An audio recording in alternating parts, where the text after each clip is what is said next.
এই সিজনটা আমাদের জন্য খুবই আমি মনে করি ভালো, কারণ আমরা শুরুতেই একটা টুর্নামেন্ট খেলি চ্যালেঞ্জ কাপ, সেটা আমরা মোহামেডানকে হারাই। তারপরে সেকেন্ড টুর্নামেন্ট ফেডারেশন কাপ, এটাও আমরা জিতি। তো ডেফিনেটলি আমার কাছে মনে হয় যে এটা আমাদের জন্য একটা মোটিভেশন এবং মোটিভেটেড আমরা সবাই, কারণ আবাহনীর ম্যাচটা আমাদের জন্য আমার কাছে মনে হয় অনেক ইম্পর্টেন্ট। কারণ আপনি যদি সেকেন্ড পজিশন আমাদের জন্য আমি মনে করি অনেক ইম্পর্টেন্ট, কারণ মোহামেডান আমাদের থেকে অনেকটাই দূরে চলে গেছে পয়েন্টের দিক দিয়ে। তো আমাদের জন্য এই ম্যাচটা অনেক ইম্পর্টেন্ট, কারণ আপনি যদি আবাহনীর সাথে আমরা জিততে পারি তাহলে আমাদের কিন্তু সেকেন্ড পজিশনটা অনেকটাই ইজি হয়ে যাবে সেখানে পৌঁছানোর জন্য। তো ডেফিনেটলি আমরা মানে টোটাল টিম আমাদের মাঠে খেলা, আমরা রেডি আছি এবং আমরা সেইভাবেই ফাইট করব।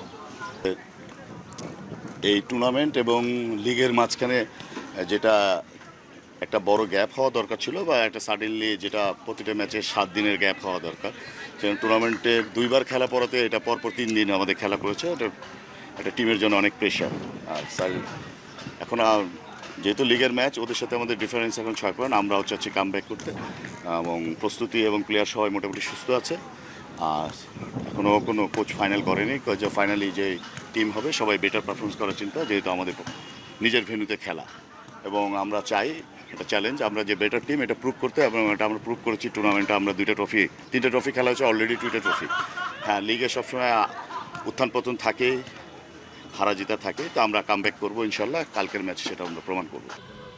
কোথায় খেলা, ভিন্ন ম্যাচ ভিন্ন পরিবেশে খেলা হবে, সুতরাং এরা প্রফেশনাল প্লেয়ার, যে কোনো পরিবেশে মানিয়ে নেওয়াটাকে এটা খেলোয়াড়দের দায়িত্ব। আশা করি তারা সেই মানসিকতা নিয়ে খেলবে।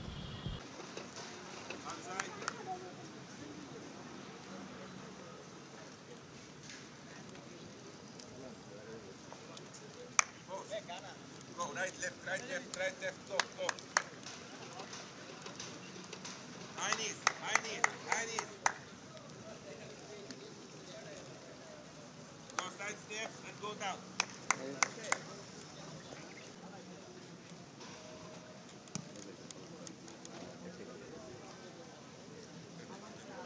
Back and long step, long.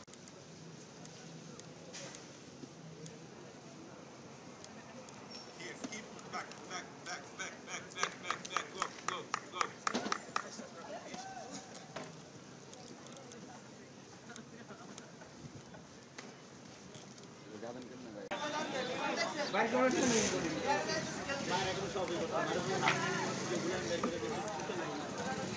Ready ready ready ready